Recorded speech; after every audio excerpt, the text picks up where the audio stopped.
ನನ್ನ ಹೆಸರು ವಾಸ್ತವಿ ಬಡಿಗೆ. ಇವತ್ತು ನಾನು ರಾಣಿ ಚೆನ್ನಮ್ಮ ವಿಶ್ವವಿದ್ಯಾಲಯವನ್ನು ಪ್ರೆಸೆಂಟ್ ಮಾಡ್ತಾ ಇದ್ದೀನಿ, ರಿಪ್ರೆಸೆಂಟ್ ಮಾಡ್ತಾ ಇದ್ದೀನಿ. ಇಲ್ಲಿ ಇವತ್ತು ಏನು ಕಾನ್ಫರೆನ್ಸ್ ಇತ್ತಂದರೆ, ನಮ್ಮ ಸಾಕ್ಷಾತ್ ನಮ್ಮದು ಪ್ರೈಮ್ ಮಿನಿಸ್ಟರ್ ನರೇಂದ್ರ ಮೋದಿಜಿಯವರು ನಶಾಮುಕ್ತ ಯುವ ಅಂತ ಕ್ಯಾಂಪೇನ್ ಮಾಡಿರೋದು. ಅದರಲ್ಲಿ ಏನು ಅವೇರ್ನೆಸ್ ಕ್ರಿಯೇಟ್ ಮಾಡಿದ್ರು ಅವರು, ಹೆಂಗೆ ಯುವ ಜನರಿಗೆ ನಶಾಮುಕ್ತ ಭಾರತ ಅಂದರೆ ಡ್ರಗ್ ಫ್ರೀ ಇಂಡಿಯಾ ಹೆಂಗೆ ಮಾಡೋಕ್ಕೆ ಸಾಧ್ಯ ಅನ್ನೋದ್ರ ಬಗ್ಗೆ ಹೇಳಿದರು. ಒಂದು ನಾಟಕನ್ನು ಅವರು ಪ್ರೆಸೆಂಟ್ ಮಾಡಿದರು.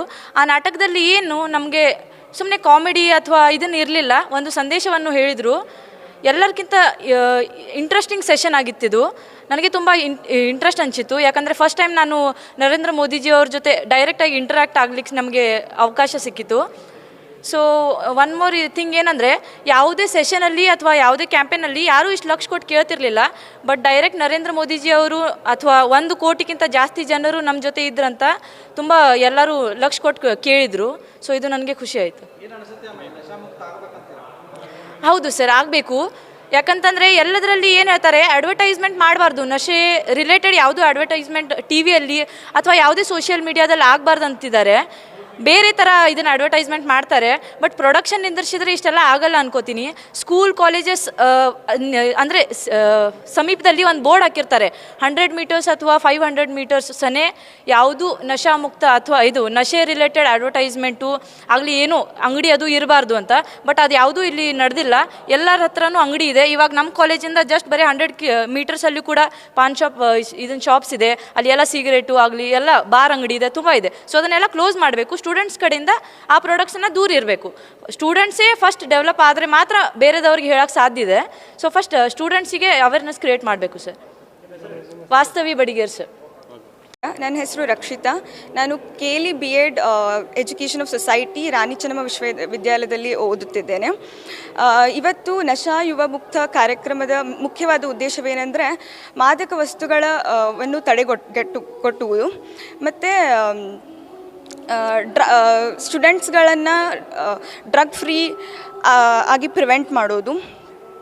ಅಲ್ಲೇ ಒಂದು ನಿಮಿಷ. ಮತ್ತು ಏನು ಇದು ಅದರಿಂದ ನಾವು ಒಂದು ಡ್ರಗ್ ಫ್ರೀನ ಪ್ರಿವೆಂಟ್ ಮಾಡಬೇಕಂದ್ರೆ ನಾವು ರ್ಯಾಲೀಸ್ನ ಕಂಡಕ್ಟ್ ಮಾಡಬೇಕು, ಆ್ಯಕ್ಟಿವಿಟೀಸ್ನ ಕಂಡಕ್ಟ್ ಮಾಡಬೇಕು, ಸ್ಟೂಡೆಂಟ್ಸ್ನಲ್ಲಿ ಮೆಡಿಟೇಷನ್ನ ಬೆಳೆಸಬೇಕು ಮತ್ತು ಪಾಸಿಟಿವ್ನೆಸ್ನ ಬೆಳೆಸಬೇಕು. ಅದರಿಂದ ಅವರು ಹಾಗೆ ಅವರಷ್ಟೇ ಹಾಳಾಗದೆ ಅವ್ರ ಕುಟುಂಬ, ಅವ್ರ ಫ್ರೆಂಡ್ಸ್ ಎಲ್ಲ ಹಾಳಾಗ್ತಾರೆ. ಸೊ ಈ ಅವೇರ್ನೆಸ್ ತುಂಬ ಎಸೆನ್ಷಿಯಲ್ ಇದೆ ಯೂತಲ್ಲಿ. ಅದಕ್ಕಾಗಿ ನಾವು ಎಲ್ಲ ರ್ಯಾಲೀಸ್ ಆಗಲಿ, ಕ್ಯಾಂಪೇನ್ಸ್ ಆಗಲಿ, ಮತ್ತು ಫಸ್ಟು ಪ್ರಾಡಕ್ಟು ಮಾರಾಟ ಮಾಡೋದು ನಿಲ್ಲಿಸಬೇಕು. ಫಸ್ಟ್ ಮತ್ತು ಎಜುಕೇಷನ್ನ ನಾವು ಫಸ್ಟು ಮಕ್ಕಳಲ್ಲಿ ಬೆಳೆಸಬೇಕು. ಫಸ್ಟ್ ಎಜುಕೇಷನ್ ಕೊಡಬೇಕು ಮತ್ತು ಆ್ಯಕ್ಟಿವಿಟೀಸ್ನ ಕಂಡಕ್ಟ್ ಮಾಡಬೇಕು. ಹಾಗಾಗಿ ನನ್ನೊಂದು ಲಾಸ್ಟ್ ಸ್ಲೋಗನ್ ಇದೆ, say no to drugs and say yes to life ಅಂತ ಹೇಳಿ ನನ್ನ ಮಾತುಗಳನ್ನು ಮುಗಿಸ್ತಾ ಇದ್ದೀನಿ. ನನ್ನ ಹೆಸರು ರಕ್ಷಿತಾ. ವ್ಯಸನಂ ಹಂತಿ ಅಂತಾರ ಅಂದರೆ ಏನು? ಟಬ್ಯಾಕೋ ತಿಂದ್ರೆ ನಮ್ಮ ಸೇಹತಕ್ಕೆ ಹಾನಿಕಾರ ಐತಿ. ಆದ್ರೆ ಟಬ್ಯಾಕೋ ಏನು ಬರೀ ಈಗಿನ ಜನ ಯುವ ಜನತೆಗೂ ಅಷ್ಟೇ ಅಂತಲ್ಲ, ಇಡೀ ನಮ್ಮ ಭಾರತ ಮಂದಿಗೂ ಹಾಳಾಗ್ತೈತಿ. ಯಾಕಂದ್ರೆ ಕನ್ಸಂಪ್ಷನ್ ಮಾಡಂತಲೇ ಬೇರೆ ಥರ ರೋಗ ಬರ್ತಾವೆ. ಯಾವ ಥರ ರೋಗ ಬರ್ತಾವೆ, ರುಜಿನ ಬರ್ತಾವೆ. ಸೊ ನೀವು ಅದನ್ನ ಯಾಕೆ ಬಂದ್ ಮಾಡೋದಿಲ್ಲ? ಮತ್ತು ನೀವು ಅಂತೀರಿ ಅದನ್ನ ಸ್ಟಾಪ್ ಮಾಡಬೇಕು, ಕಾಲೇಜ್ ಕಡೆದು ಅದನ್ನ ಸ್ಟಾಪ್ ಮಾಡಿ. ನೀವು ಡೈರೆಕ್ಟ್ಲಿ ಯಾಕೆ ಆ ಫ್ಯಾಕ್ಟ್ರೀಸ್ಗಳ ಬಂದು ಯಾಕೆ ಮಾಡೋದಿಲ್ಲ? ಸರ್ಕಾರ ಅವರಿಗೆ ಇಲ್ಲಿ ಲೀಗಲ್ ನೋಟಿಸ್ ಕೊಡ್ತೈತಿ, ನೀವು ಹಾಕ್ರಿ, ಪ್ರೊಡಕ್ಷನ್ ಮಾಡಿರಿ. ಸರ್ಕಾರಿಗೆ ಅಲ್ಲಿಂದ ಅವರಿಗೆ ರೊಕ್ಕ ಬರ್ತಾವೆ, ಇನ್ಕಮ್ ಬರ್ತೈತಿ. ಅದನ್ನ ಯಾಕೆ ಸ್ಟಾಪ್ ಮಾಡೋದಿಲ್ಲ? ನೀವು ಅದನ್ನ ಯಾಕೆ ವಿಚಾರ ಮಾಡೋದಿಲ್ಲ? ಮತ್ತು ನೀವು ಅಂತೀರಿ ಅಡ್ವರ್ಟೈಸ್ಮೆಂಟ್ ಮಾಡ್ಬೇಕಾ, ಅದು ಮಾಡ್ಬೇಕಾ, ಇದು ಮಾಡ್ಬೇಕು, ಮಾಡಿರಿ.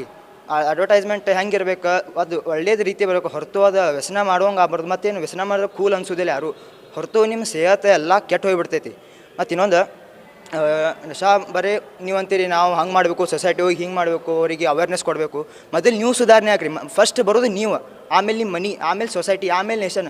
ದೊಡ್ಡಕ್ಕೆ ಹೋಗಿ ಸೊಸೈಟಿ ಚೇಂಜ್ ಮಾಡ್ತೀನಿ ಯಾರು ಮಾಡೋದಿಲ್ಲ. ಅವರು ಅಂತಾರೆ ನೀ ತಿಂತೀನಿ, ನಿನ್ನ ಮಾತನ್ನ ಕೇಳ್ಬೇಕಂತ ಅಂತಾರೆ. ಫಸ್ಟ್ ನೀವು ಚೇಂಜ್ ಆಗ್ರಿ. ಫಸ್ಟ್ ಅದ್ರ ವ್ಯಸನ ಬದಲಿ ಡ್ರೈ ಫ್ರೂಟ್ಸ್ ತಿನ್ನಿರಿ, ಹಣ್ಣು ತಿನ್ನಿರಿ, ಒಳ್ಳೆ ಊಟ ಮಾಡಿರಿ, ಒಳ್ಳೆ ಹೆಲ್ತ್ ಬರ್ತೈತಿ.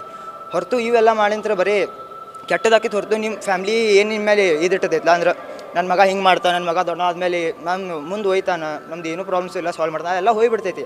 ಯಾಕಂದ್ರೆ ಅದು ಅರ್ಧ ನಿಮ್ದು ಹೆಲ್ತ್ ಹೋಗಿರ್ತೈತಿ. ಮತ್ತು ನೀವು ಮುಂದೆ ಮಾಡ್ತೀರೇನು, ಆಲ್ಮೋಸ್ಟ್ ಆಲ್ ಏಜ್ ಆಗಿ ಹೋಗಿರ್ತೈತಿ. ಸೊ ಅದನ್ನು ಸ್ವಲ್ಪ ಗಮನ ಕೊಟ್ಟು ನೀವು ಆದಷ್ಟು ಸರ್ಕಾರಿಗೆ ಅಪ್ರೋಚ್ ಮಾಡಿರಿ. ಯಾಕಂದ್ರೆ ಫ್ಯಾಕ್ಟ್ರೀಸ್ ಬಂದ್ ಮಾಡೋದು ಅಪ್ರೋಚ್ ಮಾಡಿ ನೀವು ಇದನ್ನು ಮಾಡ್ರೆ ಅವ್ರು ತಾನೇ ಎಲ್ಲ ಸುಧಾರಣೆ ಆಗ್ತೈತಿ. ಆಮೇಲೆ ಈ ಅವೇರ್ನೆಸ್ ಅಂತಲ್ಲ, ಎಲ್ಲರೂ ಮಂದಿ ಶಾನ್ಯಾಗೇ ಬಿಡ್ತಾರೆ ಅವಾಗ ಅಂತ ಹೇಳ್ತಾ ನಾನು 2 ಮಾತು ಮುಗಿಸ್ತೀನಿ. ಪೃಥ್ವಿರಾಜ್ ಸಕ್ರಿ.